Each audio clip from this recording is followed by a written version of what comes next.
देखिए ली Chatelier principal पढ़ रहे थे, अब हम आखिरी देखते हैं एडिशन ऑफ इनर्ट गैस।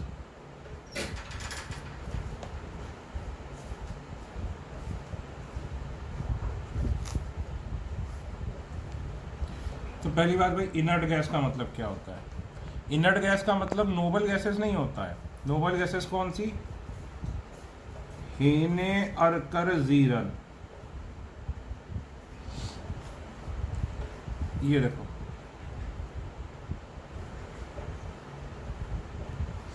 ये क्या होती है? Noble gases. इनर्ट गैस कौन सी होती हैं? Noble gases are inert gases, but all inert gases are not noble gases. ये नोबल गैसेस हैं, ठीक। तो इनर्ट गैसेस क्या है? जो इक्विलिब्रियम के साथ, मान लो जैसे ये है,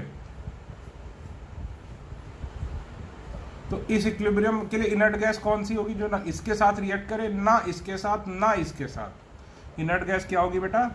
जो इक्विलिब्रियम में जो भी हैं कंपोनेंट, उनमें से किसी के भी साथ रिएक्ट ना करे, मतलब इनके लिए वो इनर्ट हो, बस हमें ये देखना है, ठीक है। तो लिख लो, ये लिख लो, फिर यहाँ पे लिख लो, ये मत लिखना, यहाँ लिख लो ऐसे जो बोल रहा हूँ कि here inert gas means, here inert gas means a gas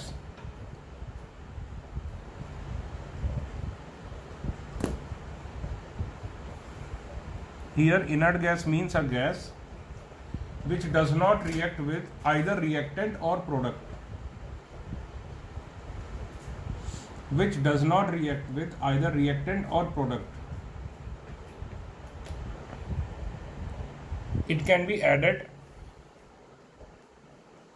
to equilibrium in two ways.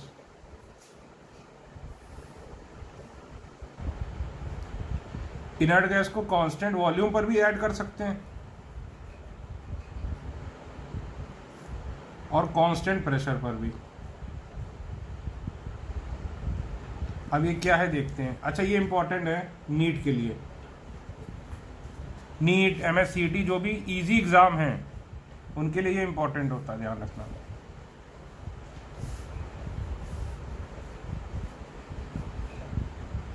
At constant volume,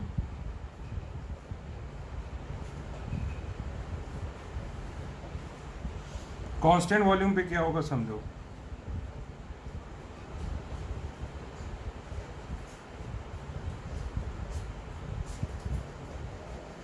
ये है, ठीक।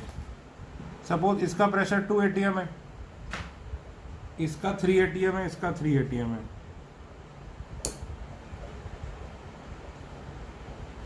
तो टोटल प्रेशर कितना आ जाएगा? 8 atm, ठीक है।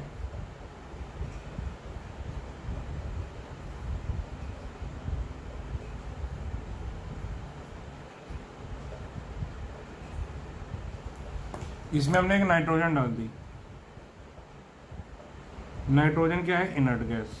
इसका प्रेशर 2 atm है, तो ये इसके साथ रिएक्ट नहीं कर रही, और वॉल्यूम भी क्या है? फिक्स है। अगर वॉल्यूम चेंज होता तो इनके प्रेशर पे फर्क भी पड़ता। सोच के देखो, pressure is inversely proportional to volume. अगर वॉल्यूम चेंज होता तो इन गैसेस के प्रेशर पे फर्क भी पड़ता, लेकिन इन गैसेस के प्रेशर पे फर्क पड़ेगा नहीं, क्योंकि वॉल्यूम क्या है? वॉल्यूम भी नहीं चेंज हो रहा, वॉल्यूम भी क्या है? फिक्स्ड है, ठीक है।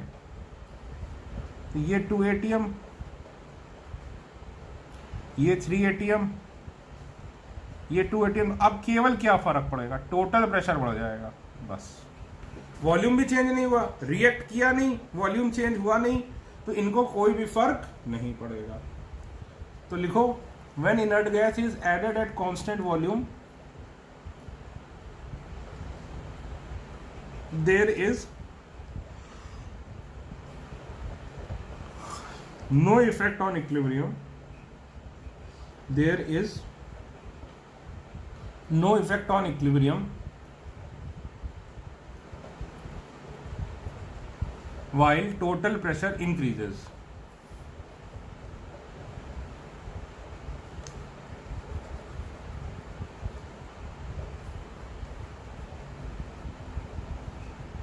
while total pressure increases।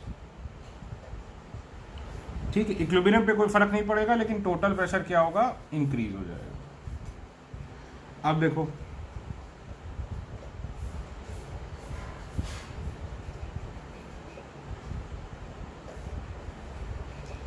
At constant pressure, constant pressure पे क्या होगा, वॉल्यूम चेंज हो सकता है, प्रेशर कांस्टेंट रखना है। इसका मतलब क्या हुआ समझो, पहले समझाता हूँ, अगर ना समझ में आए तो मैं ट्रिक बता दूंगा तुम्हें करना कैसे है, समझे ना। पहले समझा रहा हूँ, फिर तुम्हें ट्रिक बता दूंगा इसकी। तो अगर समझ में आए ना आए, क्योंकि मुझे एज अ स्टूडेंट ये नहीं समझ में आता था, तो मैंने इसकी ट्रिक कर ली थी, ट्रिक बना ली थी, उसी से कर लेता था। देखो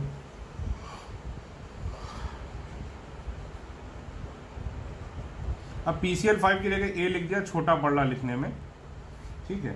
तो इसका प्रेशर 2 atm,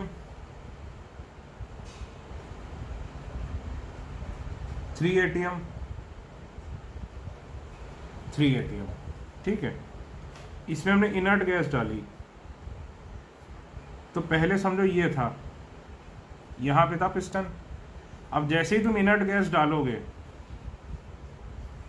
टोटल प्रेशर बढ़ जाएगा एकदम से। यहाँ देखो टोटल प्रेशर बढ़ा था, तो प्रेशर बढ़ना नहीं है तो वॉल्यूम बढ़ जाएगा। भाई ज़्यादा फोर्स लगेगा तो वॉल्यूम बढ़ जाएगा। वॉल्यूम तब तक बढ़ता जाएगा जब तक टोटल प्रेशर फिर से इक्वल ना हो जाए किसके, जितना पहले था। पहले कितना था, 8 atm।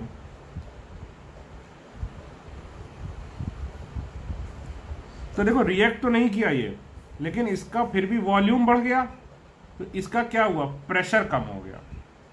भाई ये सोचो, पहले 8 atm में तीन ही लोग थे, अब 8 atm में 4 लोग के बीच में 8 atm है। पहले 8 atm 3 गैसेस का था, 8 atm। अब 8 atm प्रेशर किसका है, 4 गैसेस का है, 1 2 3 4। तो इसका अगर कुछ भी मान लो, इसका 1 भी मान लो, तो इसका क्या होगा, इन तीनों का कुछ तो कम होगा 8 से भाई, क्योंकि इसका कुछ तो होगा। इसका 0.5 भी मान लो, तो इसका 8 था, अब कितना हुआ, 7 हो गया, 7.5 हो गया, 7.5। कुछ तो कम हो जाएगा ना इन 3 गैसेस का प्रेशर, तो ये गैसेस का प्रेशर क्या होगा, कम हो जाएगा। इसीलिए हम क्या बोलते हैं कि इनर्ट गैस, इसका मतलब क्या है कि इसकी ट्रिक क्या है, ये मान के चलो कि टोटल प्रेशर डिक्रीज हो जाता है। किसका टोटल प्रेशर, इक्विलिब्रियम गैसेस का। तो इक्विलिब्रियम उधर मूव करेगा जहां गैसियस मोल बढ़ेंगे। फिर से देखो, पहले 8 atm किसका प्रेशर था, ये 3 गैसेस का। अब 8 atm किसका प्रेशर है, 4 गैसेस का, ठीक है। पहले 8 atm 3 गैसेस का प्रेशर था, अब 8 atm कितने गैसेस का प्रेशर है, 4 गैसेस का, 1 2 3 4, ठीक। 8 atm 4 गैसेस का प्रेशर है, ठीक है। तो 3 गैसेस का प्रेशर कितना होगा, 8 से तो कम ही होगा थोड़ा सा। तो 3 गैसेस का प्रेशर मान लो 8 से कम, मान लो जितना भी है, तो हम क्या बोल सकते हैं, इक्विलिब्रियम की गैसेस का प्रेशर क्या होगा, कम हो जाएगा। और इक्विलिब्रियम की गैसेस का प्रेशर कम हुआ तो नंबर ऑफ रिएक्शन किधर मूव करेगी, जहां गैसियस मोल्स ज्यादा है। तो लिखो, one inert gas is added to equilibrium mixture,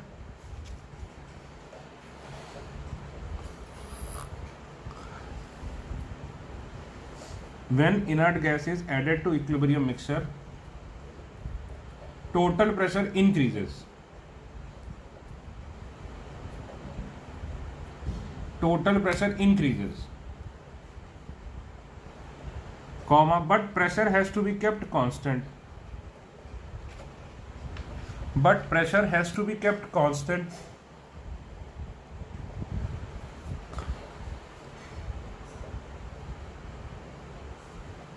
So volume of vessel increases, so volume of vessel increases,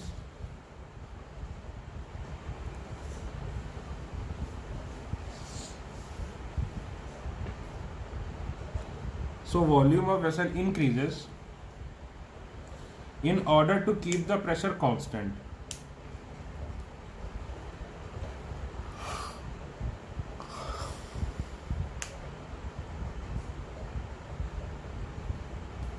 line change करके लिखो, hence partial pressure of reactant and product in equilibrium,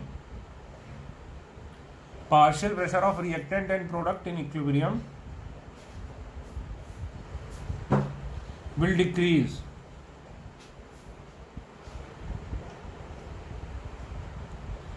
so equilibrium will shift in that direction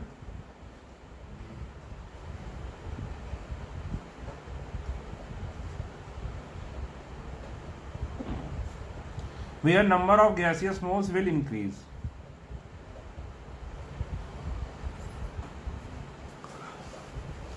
So equilibrium will shift in that direction where number of gaseous moles will increase.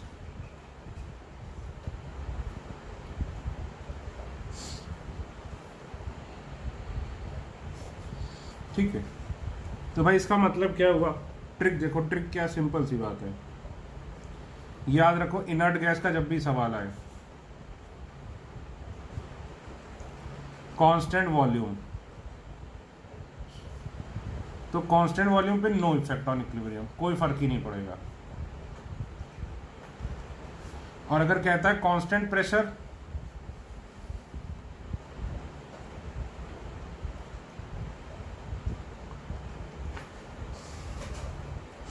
अगर कहता है constant pressure, तो constant pressure का मतलब क्या है कि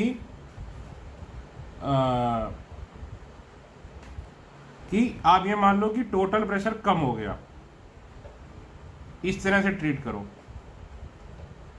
equilibrium उधर जाएगी जहां गैसियस मोल्स बढ़ेंगे, बस इतना याद रखो, बस और कुछ करने की जरूरत ही नहीं है।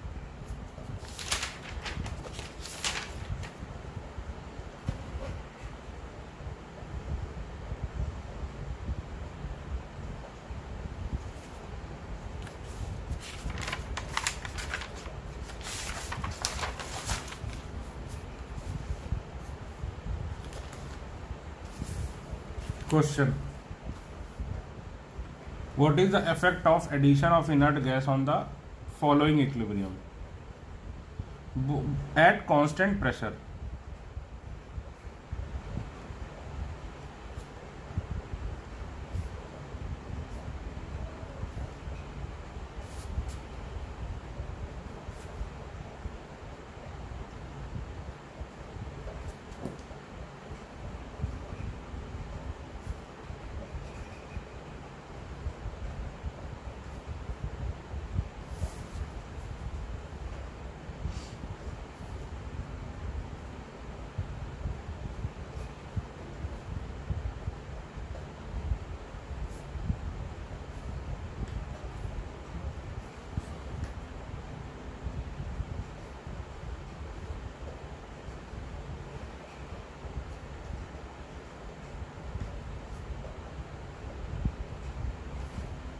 बताओ कांस्टेंट प्रेशर पे क्या फर्क पड़ेगा एडिशन ऑफ इनर्ट गैस पे? तो बताओ भाई, यहाँ 2 गैसियस मोल, इधर 1 गैसियस मोल, तो कांस्टेंट प्रेशर पे किधर जाता था? ये मान लो प्रेशर कम हो गया है, तो इधर गैसियस मोल बढ़ते थे, तो इधर 2 गैसियस मोल है, इधर 1 है, तो कांस्टेंट प्रेशर का पे करने, इनर्ट गैस ऐड करने पर रिएक्शन किधर मूव करती थी? जहाँ टोटल प्रेशर कम होता था। टोटल प्रेशर कम होता था यानी नंबर ऑफ गैसियस मोल बढ़ जाते थे। तो यहाँ 2 गैसियस मोल, यहाँ 1, तो ये रिएक्शन किधर आ जाएगी? फॉरवर्ड। ठीक, ये देखो, यहाँ 2 गैसियस मोल है, यहाँ 3 गैसियस मोल है, तो कांस्टेंट प्रेशर पे क्या होगा? प्रेशर कम करने पर किधर जाती है रिएक्शन? जहाँ गैसियस मोल बढ़ जाते हैं, यहाँ 3 है, यहाँ 2 है, तो रिएक्शन किधर जाएगी? इसमें बैकवर्ड। ठीक,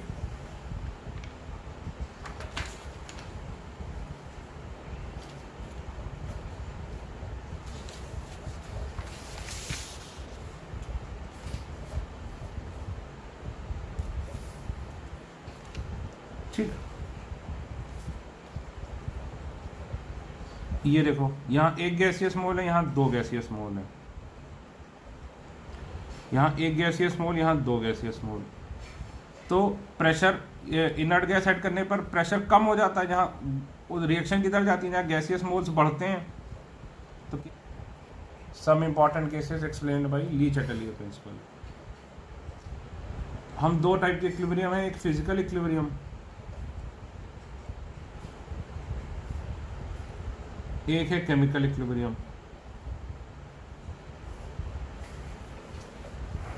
तो देखते हैं भाई फिजिकल वाला। फिजिकल में हमें दो करने, हेडिंग डालो फिजिकल इक्विलिब्रियम। फिजिकल में दो करने, वाटर से आइस और दूसरा वाटर से स्टीम।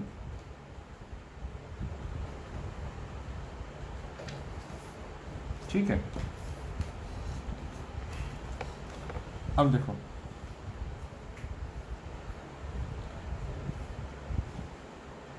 तो पहली रिंग डालो वाटर से स्टीम, स्टीम बोल लो, वाटर वेपर बोल लो।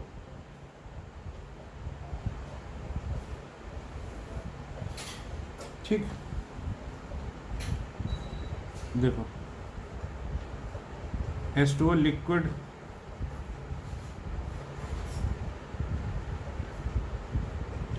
H2O gaseous. ठीक है, तो ये ऑब्वियसली पानी को हीट दोगे, गर्म करोगे तभी तो वो भाप बनता है। ये हो गई एंडोथर्मिक और इधर वाली क्या होगी एक्सोथर्मिक। ठीक है,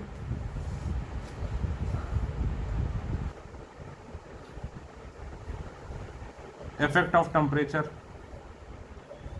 ये तो मैं कॉमन सेंस से पता ही, जितना टेम्परेचर बढ़ाओगे उतनी ही भाप बनेगी, और है कि नहीं। और भाई ऐसा भी सोच सकते हो कि टेम्परेचर बढ़ाने पर रिएक्शन किधर जाती थी, एंडोथर्मिक डायरेक्शन। और इसमें एंडोथर्मिक डायरेक्शन कौन सा, फॉरवर्ड। इसका मतलब क्या हुआ, फॉरवर्ड जाएगी यानी वाटर और कन्वर्ट होगा किस में, भाई फॉरवर्ड में क्या हो रहा है, वाटर से क्या बन रही है, वाटर वेपर। तो फॉरवर्ड जाएगा यानी water will convert into water vapour.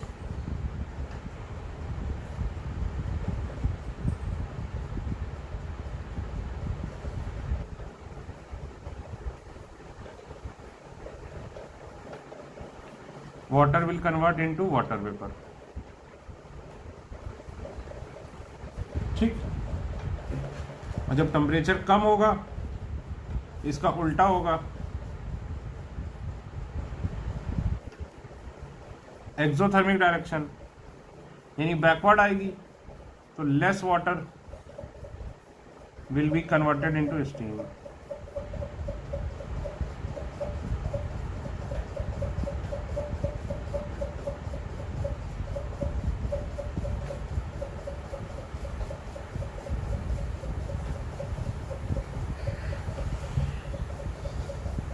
ठीक, दूसरा इफेक्ट ऑफ प्रेशर। याद करो प्रेशर बढ़ाने से क्या होता था, रिएक्शन उधर जाती थी जहाँ गैसियस मोल कम होते थे, या फिर ये जान लो यहाँ टोटल वॉल्यूम कम हो रहा हो। प्रेशर कम करने से रिएक्शन किधर जाती थी, जहाँ गैसियस मोल बढ़ते थे, या फिर ये मान लो जहाँ पर वॉल्यूम बढ़ता है। ठीक है भाई, प्रेशर और वॉल्यूम का इन्वर्स रिलेशन भी होता है। तो ये चीज़ हम किस में लगाएंगे, जब गैस ना हो। ठीक है, चलो अभी यही रखो, इसको मत लगाओ। तो अब खुद बताओ,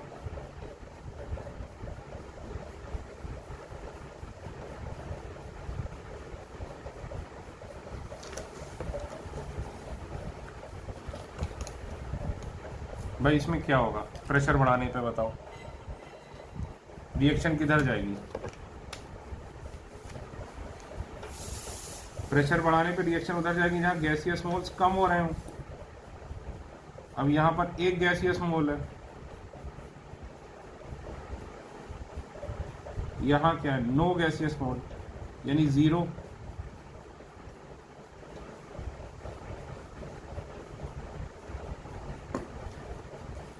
ठीक है, तो प्रेशर बढ़ाने पर नंबर ऑफ गैस, रिएक्शन किधर जाती है, नंबर ऑफ गैसियस मोल्स कम हो रहे होते हैं। कम हो रहे हैं यानी किधर, यहाँ 0 है यहाँ 1 है, तो बैकवर्ड में कम हो रहे हैं, यानी रिएक्शन किधर जाएगी, बैकवर्ड। यानी less water will be converted into steam या वाटर वेपर। और प्रेशर कम करने पर जहां गैसियस मोल बढ़ रहे हैं तो किधर जाएगी, फॉरवर्ड। तुम क्या बोलेंगे, मोर वाटर, लिख लो भाई।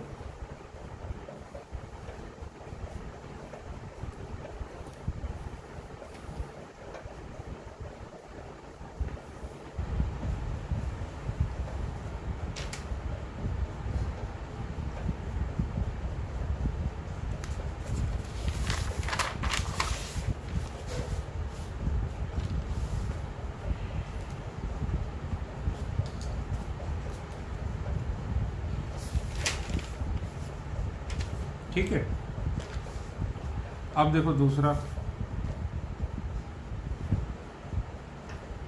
Ice water equilibrium.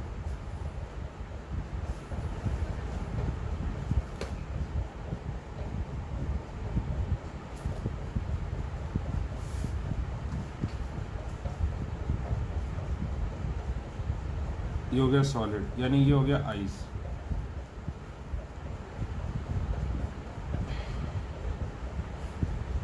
यानी ये हो गया वाटर। ठीक है, अब देखो पहला, ये इंपॉर्टेंट है।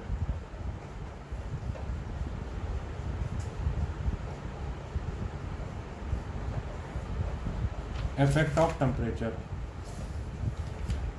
ठीक है,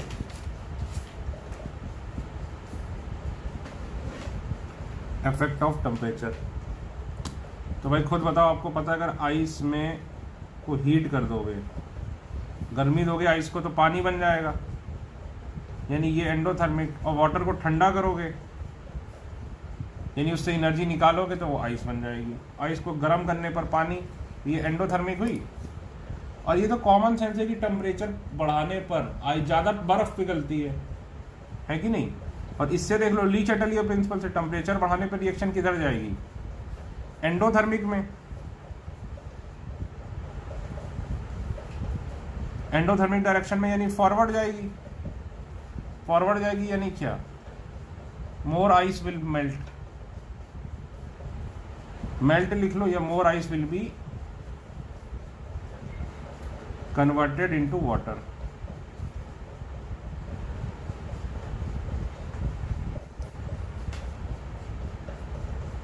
more ice will be converted into water।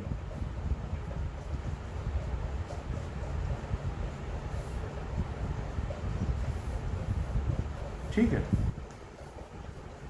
तो टेम्परेचर बढ़ाने पर आइस विल मेल्ट, टेम्परेचर कम करने पर भाई ऑब्वियस सी बात है कि भाई वाटर से आइस बनेगी, या लेस आइस विल मेल्ट।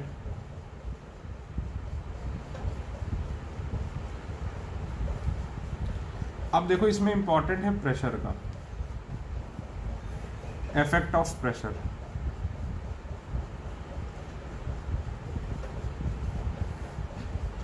देखो प्रेशर का हम बड़े आसानी से कर लेते थे जब गैस होती थी। हमने क्या पढ़ा, प्रेशर बढ़ने पर उधर करो जहां गैसियस मोल कम हो रहे हो, है ना।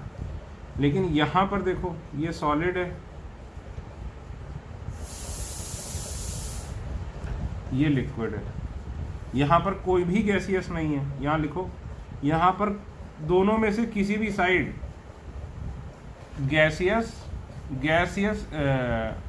मॉलिक्यूल नहीं है। यहां दोनों में से किसी भी साइड गैसियस मॉलिक्यूल नहीं है।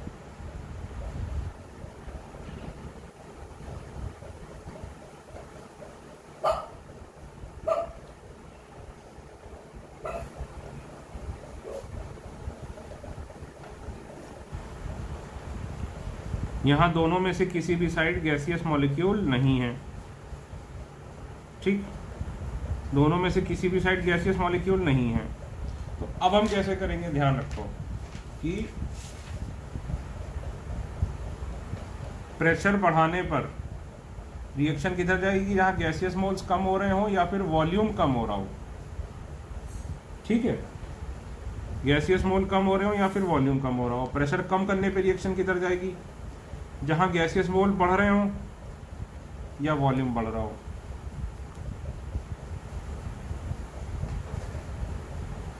ठीक, ठीक है। अब देखो, अब एक बार तो डेंसिटी किसकी ज़्यादा होती है? आपको पता होगा सॉलिड की डेंसिटी नॉर्मली ज़्यादा होती है लिक्विड से, but in case of ice किसकी डेंसिटी ज़्यादा होती है?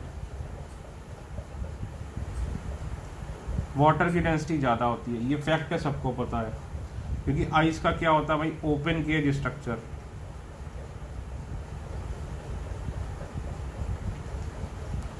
ठीक है। अब देखो,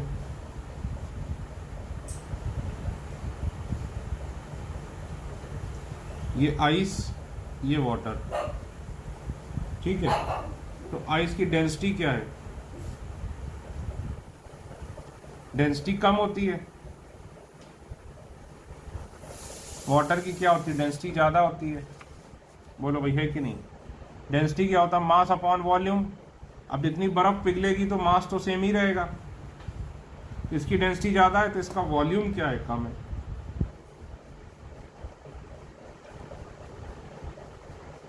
और इसकी डेंसिटी लेस है, यानी वॉल्यूम ज़्यादा है। ठीक है ना? इसका वॉल्यूम लेस है, इसका वॉल्यूम ज़्यादा है। तो अब खुद बताओ भाई, ऑब्वियस ही बात है, आइस ज़्यादा वॉल्यूम घेरती है, ये आपने पढ़ा ही होगा, एज कंपेयर टू वाटर, क्योंकि आइस की डेंसिटी कम होती है, वाटर की डेंसिटी ज़्यादा होती है। ठीक है।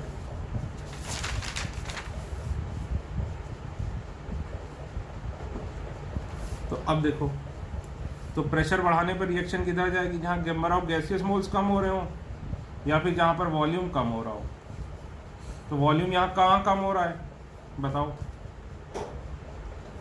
वाटर की तरफ। तो प्रेशर बढ़ाने पर हम क्या लिखेंगे? More ice will melt.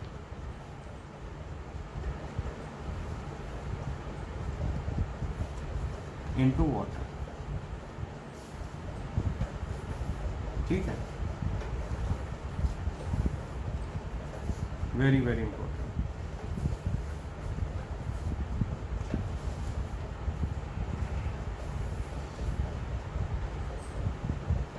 ठीक है, more ice will melt into water, pressure बढ़ाने पर। अब देखो, तो हमने तीसरा करते हैं, दो ही बताए थे आपको, लेकिन एक तीसरा और है, ग्रेफाइट और डायमंड का इक्विलिब्रियम।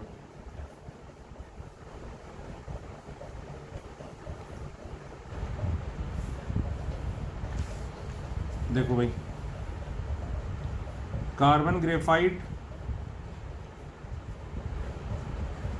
भाई ग्रेफाइट से डायमंड बनता है। ठीक, अब ये रिएक्शन क्या होती है? एंडोथर्मिक। हाई टेम्परेचर पर ग्रेफाइट से डायमंड बनता है, बहुत हाई टेम्परेचर पे। ये आपको याद होना चाहिए। कैसे भाई? खुद देखो, इफेक्ट ऑफ टेम्परेचर। टेम्परेचर बढ़ाओगे तो रिएक्शन एंडोथर्मिक में जाएगी। एंडोथर्मिक में जाएगी यानी किधर जाएगी? फॉरवर्ड। फॉरवर्ड जाएगी, इसका मतलब क्या है कि graphite will convert into diamond.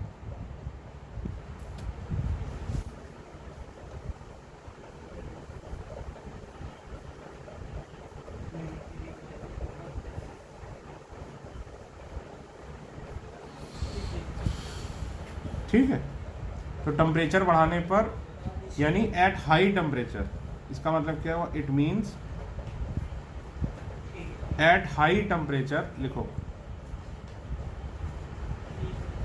Eight high temperature graphite is converted into diamond.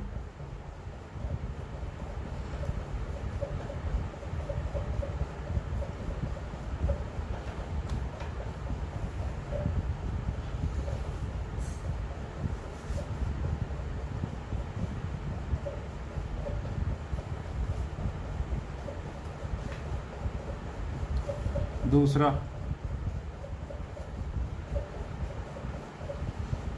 Effect of pressure.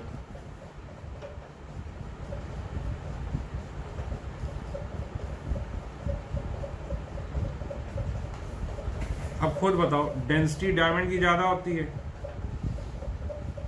Density is more,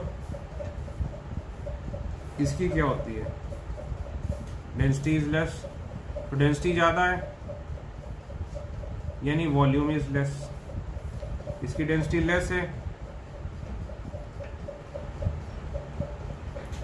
यानी वॉल्यूम इज मोर।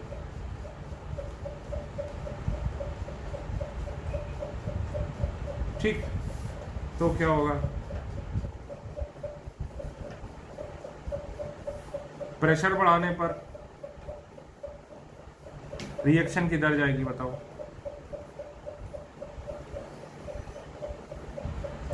प्रेशर बढ़ाने पर रिएक्शन उधर जाएगी जहां पर गैसियस मोल कम होते हैं, या फिर हम क्या बोलेंगे, वॉल्यूम कम हो रहा है, तो वॉल्यूम किधर कम हो रहा है, यहां पर।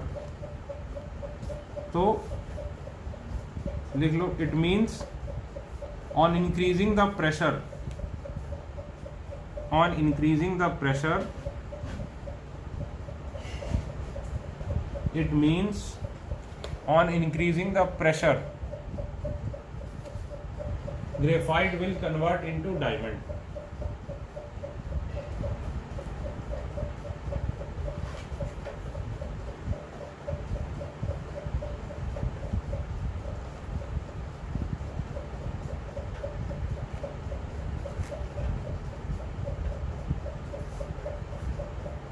Graphite will convert into diamond. तो फिर बताओ ग्रेफाइट से डायमंड कब कन्वर्ट होता है। अब बताओ, हमने 3 इक्विलिब्रियम पढ़े। पहला पढ़ा हमने वाटर से स्टीम।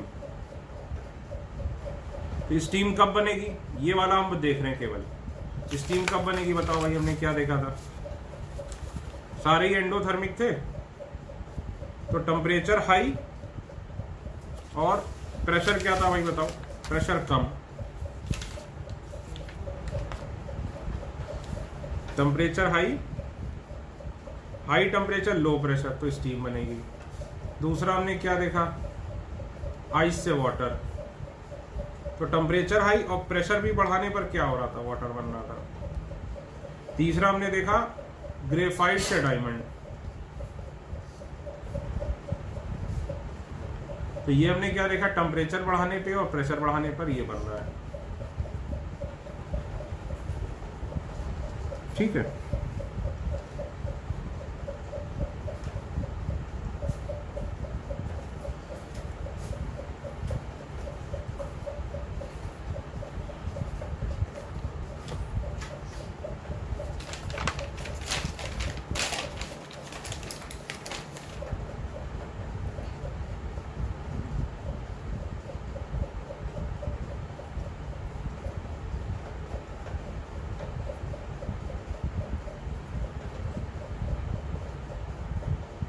ठीक है। तो बस ये याद रखना, ये भी इम्पोर्टेंट है। इसमें ये दोनों ज़्यादा इम्पोर्टेंट है। ठीक है, आए खटाखट कर देना। ठीक, अभी इसमें जितने एग्जाम्पल करा रहा हूँ सब सोचना है आपको दोबारा। अब देखो, अब केमिकल इक्विलिब्रियम देखते हैं भाई।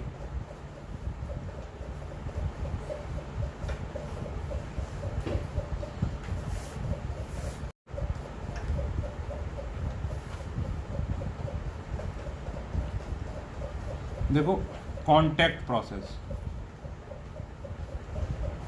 कांटेक्ट प्रोसेस हम क्या करते हैं, manufacturing of H2SO4। Contact process से हम क्या करते हैं, मैन्युफैक्चरिंग ऑफ H2SO4। तो हम बेसिकली SO3 बनाते हैं, उसमें पानी डाल देते हैं तो H2SO4 बन जाता है। ठीक है, ये बहुत इंपॉर्टेंट है, ये सारे बोर्ड के लिए बहुत इंपॉर्टेंट है। ठीक है, ये सब बोर्ड की एग्जाम्पल करा रहा हूँ। ठीक, तो ये आपको सारे एग्जाम्पल लर्न करने हैं, वेरी इंपॉर्टेंट फॉर बोर्ड।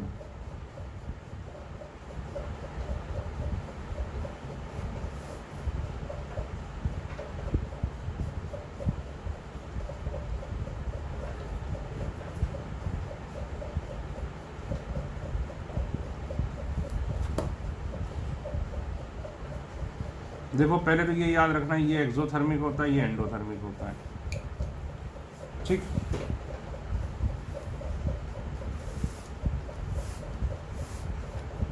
तो पहले देखो प्रेशर क्या रखोगे, हमें ये बनाना है। तो यहाँ कितने गैसियस मोल हैं? 3 गैसियस मोल्स। यहाँ कितने गैसियस मोल हैं? 2 गैसियस मोल्स। तो खुद बताओ भाई, प्रोडक्ट कब ज़्यादा बनेगा? जब प्रेशर कम करेंगे, जब प्रेशर बढ़ाएंगे? बोलो बेटा। जब प्रेशर कम करेंगे तब प्रोडक्ट ज़्यादा बनेगा, कि जब प्रेशर बढ़ाएंगे तब प्रोडक्ट ज़्यादा बनेगा? तो सिंपल सी बात है, प्रेशर बढ़ाने पर रिएक्शन किधर जाती है? जहाँ गैसियस मोल्स कम है, यानी इस केस में कहाँ जाएगी? फॉरवर्ड, यानी मोर SO3 विल बी फॉर्म्ड।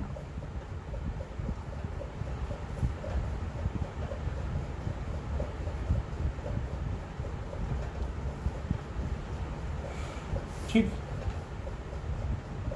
अब देखो एक्सोथर्मिक है, तो टेम्परेचर बढ़ाने पर रिएक्शन किधर जाती है? एंडोथर्मिक डायरेक्शन में, ठीक, यानी बैकवर्ड चली जाएगी। बैकवर्ड यानी लेस प्रोडक्शन ऑफ SO3।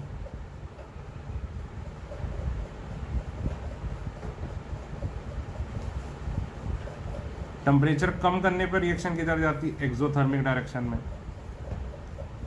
यानी फॉरवर्ड। फॉरवर्ड यानी मोर प्रोडक्शन ऑफ SO3। तो सर ऐसे तो टेम्परेचर माइनस में ले जाओ, तो हम क्या बोलेंगे? पहली बात तो SO3 production should be favored at SO3 production should be favored at low temperature। तो सर माइनस में ले जाओ, फ्रीज कर दो इसे। लेकिन उसमें एक दिक्कत बेटा ये होती है कि अगर टेम्परेचर जितना कम होगा, समझ के देखो, SO3 बनेगा कब? जब SO2 का मॉलिक्यूल और O2 का मॉलिक्यूल आपस में कोलाइड करेंगे। कोलाइड कब करेंगे? जब आपस में स्पीड होगी इनकी कुछ ना कुछ। तो अगर टेम्परेचर कम कर दोगे तो इनके कोलिजन की टेंडेंसी ही क्या होगी? कम हो जाएगी। अगर टेम्परेचर कम कर दोगे तो इनके कोलिजन की टेंडेंसी क्या होगी? कम हो जाएगी। समझे ना? अगर टेम्परेचर कम करोगे तो ये कोलाइड करना ही, इनकी स्पीड ही कम हो जाएगी। तो टेम्परेचर का जब भी हम बहुत कम कर देते हैं तो वैसे भी रिएक्शन स्लो हो जाती है। टेम्परेचर जब भी हम कर देते हैं बहुत कम तो रिएक्शन क्या हो जाती है? स्लो। इसीलिए जब भी कहता है कि लो टेम्परेचर फेवर कर रहा है, तो हम लो टेम्परेचर ना लेके क्या ले लेते हैं? Moderate temperature. जब भी लो टेम्परेचर इक्विलिब्रियम में फेवर करता है तो हम लो नहीं ले सकते। लो मतलब फ्रीजिंग टेम्परेचर नहीं ले सकते।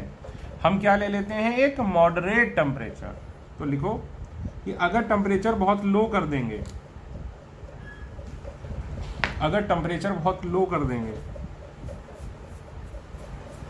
तो काइनेटिकली रिएक्शन, अगर टेम्परेचर बहुत लो कर देंगे तो काइनेटिकली रिएक्शन कंप्लीट नहीं हो पाएगी।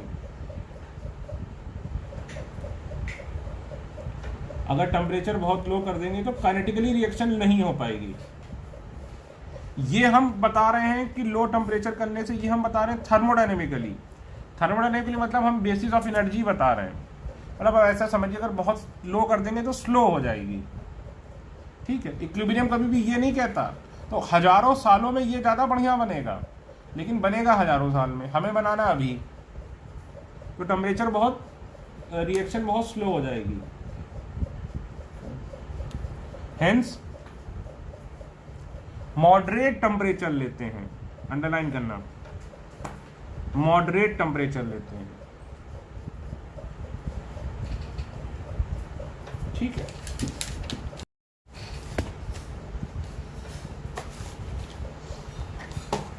अच्छा हाँ, इसमें एक और चीज़, अगर भाई SO2 की कंसंट्रेशन ज़्यादा होगी और O2 की कंसंट्रेशन ज़्यादा होगी तो रिएक्शन किधर जाएगा?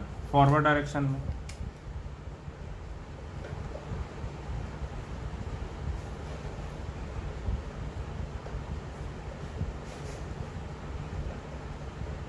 है कि नहीं?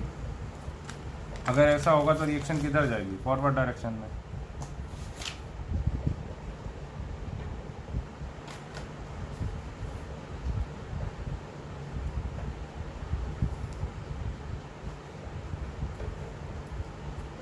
ठीक, यानी more SO3 will be formed.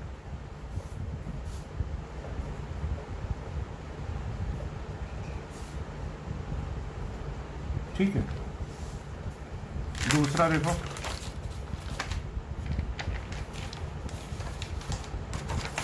Manufacturing of ammonia by Haber's process.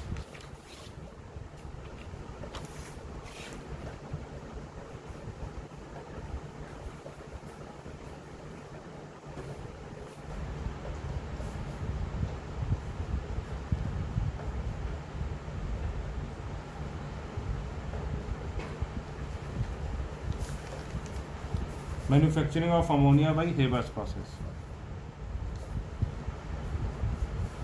Very very important for boards. इसमें तो आपको मैं टेम्परेचर और कैटलिस्ट वगैरह सब बता देता हूँ।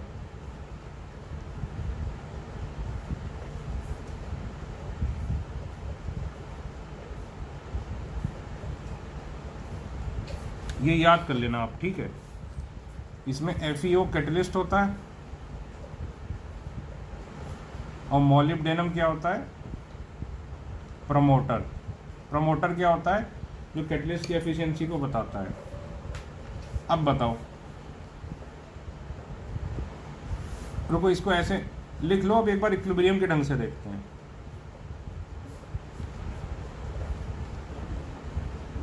ये तो मैं लर्न करना है, ये फाइनल रिजल्ट है, ये एज सच बोर्ड में लिखने को आएगा, समझे ना।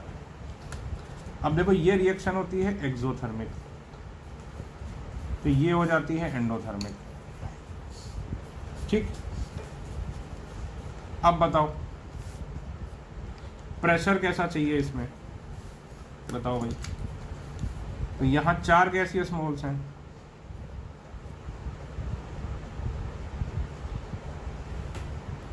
यहां 2 गैसियस मोल्स हैं, ठीक। तो हाई प्रेशर करने से क्या होगा, इक्विलिब्रियम किधर चला जाएगा, फॉरवर्ड डायरेक्शन में। भाई जहां गैसियस मोल्स कम हो रहे हो, तो गैसियस मोल कहाँ कम हो रहे हैं, फॉरवर्ड में, यानी मोर ammonia will be formed.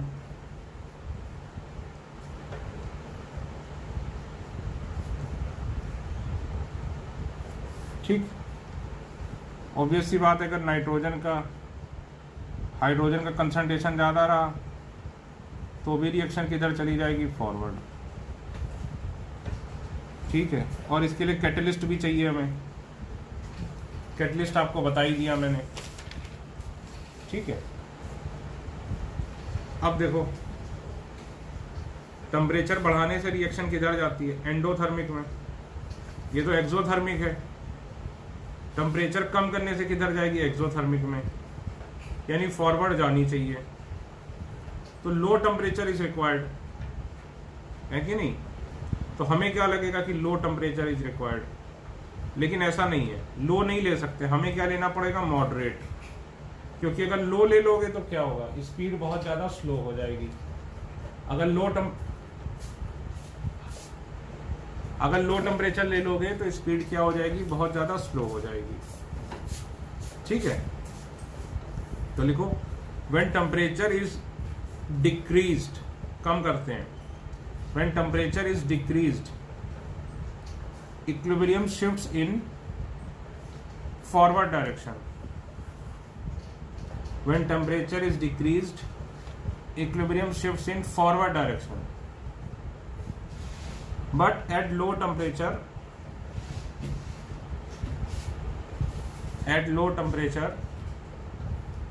rate of reaction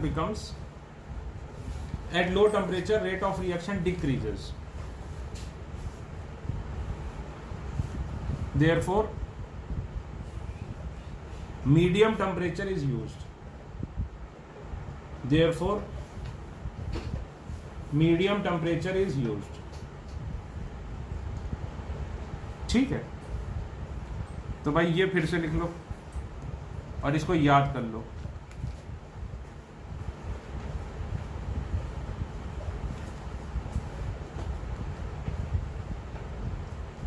ये कैटलिस्ट हो गया, ये प्रमोटर हो गया, 200 एटीएम प्रेशर हो गया और 673 केल्विन टेम्परेचर हो गया।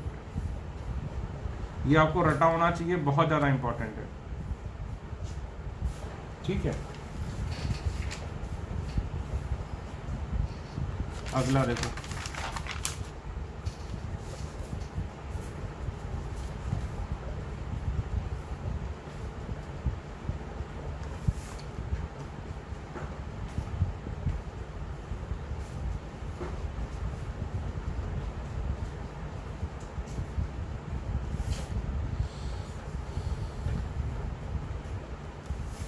N2O4 से NO2। अब ये बड़ा बढ़िया सवाल बनता है इस पे। ये होता है कलरलेस और ये होती है रेडिश ब्राउन। ठीक, ये होता है एंडोथर्मिक, ये होता है एक्सोथर्मिक।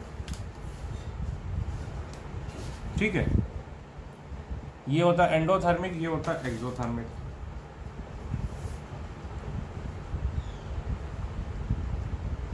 इसमें होता क्या था याद करो, ऐसे ही बता दे रहा हूं।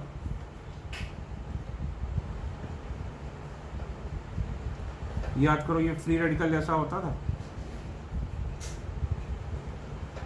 और दो फ्री रेडिकल बहुत इजीली कंबाइन कर जाते हैं।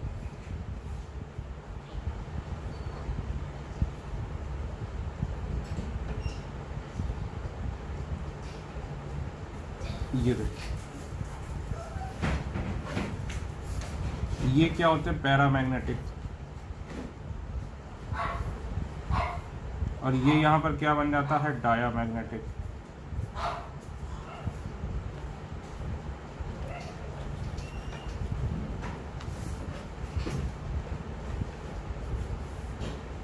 ठीक, तो अब देखो, टेम्परेचर बढ़ाने पर रिएक्शन किधर जाएगी, एंडोथर्मिक डायरेक्शन में।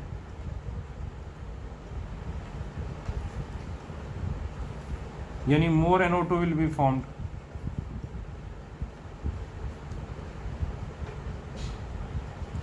जब ये ज्यादा बनेगी तो कलर क्या होगा बताओ, और ज्यादा रेडिश ब्राउन। तो हम क्या बोल देंगे, कलर विल इंटेंसिफाई।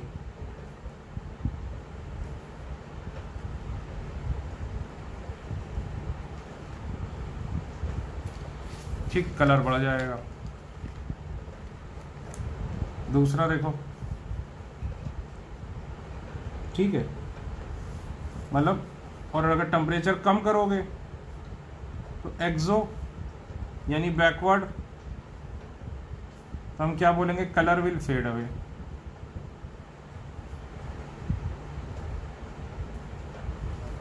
तो इस इक्वेशन में तो कलर से बहुत इजीली निकाल सकते हो। दूसरा देखो, प्रेशर बढ़ाने पे रिएक्शन किधर जाएगी, जहां गैसियस मोल्स कम हो रहे हैं, यानी कि बैकवर्ड्स। ठीक है, प्रेशर बढ़ाने पे रिएक्शन किधर जाएगी, जहां गैसियस मोल कम हो रहे हैं, कम किधर हो रहे हैं, बैकवर्ड। बैकवर्ड जाएगी यानी क्या होगा, colour will fade away. Pressure कम करने से जहां गैसियस मोल्स बन रहे हैं, जहां गैसियस मोल बढ़ रहे हैं, यानी फॉरवर्ड, यानी colour will intensify.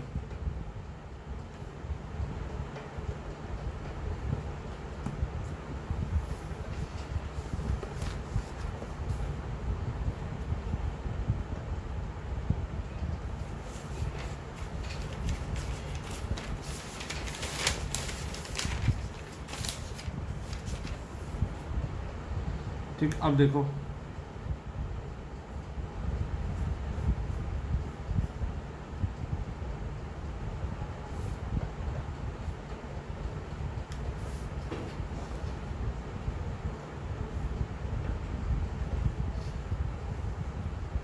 H2 + I2 gives 2HI। ये एंडोथर्मिक होता है। तो टेम्परेचर बढ़ाने पर रिएक्शन किधर जाएगी, एंडोथर्मिक में, यानी किधर चली जाएगी, फॉरवर्ड डायरेक्शन।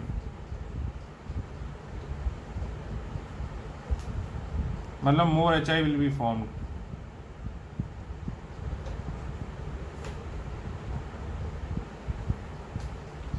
प्रेशर से नो इफेक्ट, क्योंकि डेल्टा एन जी जीरो है। याद करो जब डेल्टा एन जी जीरो होता था तो क्या हो जाता था, के पी इक्वल टू के सी, ठीक है, और अल्फा और पी पर no effect on changing the pressure. Le Chatelier principle is not applicable, ठीक है भाई, Le Chatelier principle is not applicable.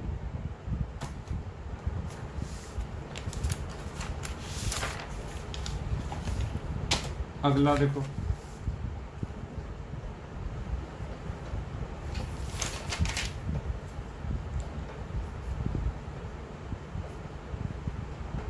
Test of Fe+3। Fe+3 का टेस्ट क्या होता है, SCN माइनस ले लो तो क्या आ जाता है, ब्लड रेड कलरेशन। ये टेस्ट होता है कि SCN माइनस डाल दो Fe+3 में तो ब्लड रेड कलर आ जाता है।